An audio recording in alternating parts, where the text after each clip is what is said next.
Assalamualaikum. Welcome to my channel Femina Cooking Lifestyle. Today recipe Red Velvet Butter Cookies. வீட்டில் சூப்பரான டேஸ்டியாக எப்படி செய்கிறதுன்னு பார்க்கலாமா? இதை ஒரு தாட்டி நீங்கள் வீட்டில் ட்ரை பண்ணிட்டீங்க அப்படின்னா நீங்கள் பேக்கரியிலலாம் வாங்கவே மாட்டீங்க. அந்தளவுக்கு உங்களுக்கு டேஸ்ட் பிடிச்சி போயிடும்.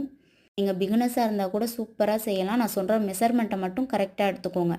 100 கிராம் பட்டர் எடுத்துக்கிறேன். அன்சால்டட் பட்டர் ரூம் டெம்பரேச்சரில் தான் இருக்கணும்.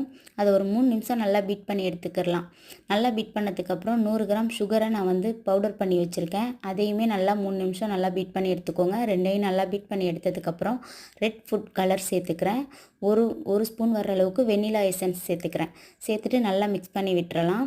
நான் ரெட் ஃபுட் கலர் லைட்டாக தான் எடுத்துக்கிட்டேன். அதனால் எனக்கு லைட் ரெட் கலர் தான் வந்திருக்கு. அதுக்கப்புறம் நான் மைதா சேர்த்துக்கிறேன். மைதாவை நல்லா சலிச்சிட்டு இந்த மாதிரி சேர்த்துக்கோங்க. 100 கிராம் மைதா, 10 gram cocoa powder, 10 gram cornflour, ஒரு பிஞ்ச் சால்ட்டு எல்லாத்தையுமே நல்லா சலிச்சிட்டு சேர்த்துக்கோங்க. நம்ம சலிச்சிட்டு சேர்த்தோம் அப்படின்னா தான் சாப்பிட்றதுக்குமே ரொம்ப ஸ்மூத்தாக இருக்கும்.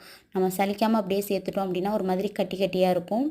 முடிஞ்ச அளவுக்கு சலிச்சிட்டு சேர்த்துக்கோங்க. சேர்த்துட்டு நல்லா மிக்ஸ் பண்ணி விட்டுறலாம். மிக்ஸ் பண்ணி விட்டுட்டு நான் 2 ஸ்பூன் வர்ற அளவுக்கு நான் கொஞ்சமாக மில்க் எடுத்துக்கிறேன். அது ஆப்ஷனல் தான். உங்களுக்கு தேவைப்பட்டுச்சு அப்படின்னா நீங்கள் ரொம்ப திக்காக இருந்துச்சுன்னா நீங்கள் சேர்த்துக்கோங்க. நான் கொஞ்சமாக மெல்ட் ஆகுறதுக்காக நான் 2 ஸ்பூன் பால் சேர்த்துக்கிறேன். சேர்த்துட்டு இந்த மாதிரி நல்லா மிக்ஸ் பண்ணி விட்டுருங்க. எனக்கு நல்லா மிக்ஸ் பண்ண பட்டர் மாதிரி ஆயிடுச்சு. கொக்கோ பவுடர் எல்லாம் போட்டதுக்கப்புறம் இந்த மாதிரி நல்லா மிக்ஸ் பண்ணதுக்கப்புறம் எனக்கு இந்த கலர் தான் கிடச்சிது. நான் கையை வச்சு எல்லா சைடும் சமமாக ஆக்கிட்டு ஒரு பிஸ்கெட் கட்டர் வச்சு இந்த மாதிரி நான் எடுத்துக்கிறேன். உங்களுக்கு என்ன ஷேப் வேணுமோ நீங்கள் அந்த மாதிரி எடுத்துக்கிறலாம். 10 மினிட்ஸ் நான் ஓவனை ப்ரீஹீட் பண்ணி வச்சுருக்கேன். 15 நிமிஷம் நம்ம வச்சு எடுத்தோம் அப்படின்னா நம்மளுக்கு சூப்பரான ரெட் வெல்வெட் குக்கீஸ் செம்மையாக ரெடியாகி வந்துடும். உங்களுக்கு இதில் பார்க்க ப்ரௌன் கலரில் இருக்குது. குக்கீஸ் ரெடியானதுக்கப்புறம் எனக்கு லைட்டாக ரெட் கலரில் தான் இருந்தது. நான் ரொம்ப கம்மியாக தான் சேர்த்தேன் ஃபுட் கலர். அப்புறம் நான் மிச்சம் பிஸ்கெட் எல்லாத்துக்குமே இந்த மாதிரி சுகர் சேர்த்துக்கிறேன். நம்ம சாப்பிட்றப்போ அதுவுமே ரொம்ப கொஞ்சம் க்ரன்ச்சியாக சூப்பராக இருக்கும். அதுக்காக தான். நீங்கள் அவன் இல்லை அப்படின்னு சொல்லிட்டு நீங்கள் பின்வாங்க வேண்டாம். கடாயிலையும் உங்களுக்கு சூப்பராக வரும்.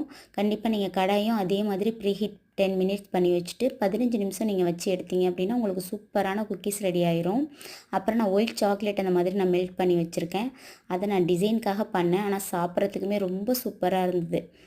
எனக்கு நான் 100 கிராம் பட்டரில் செஞ்சு எனக்கு பத்தவே இல்லை. கண்டிப்பாக நீங்கள் செய்கிறீங்க அப்படின்னா கொஞ்சம் அதிகமாக செஞ்சுக்கோங்க.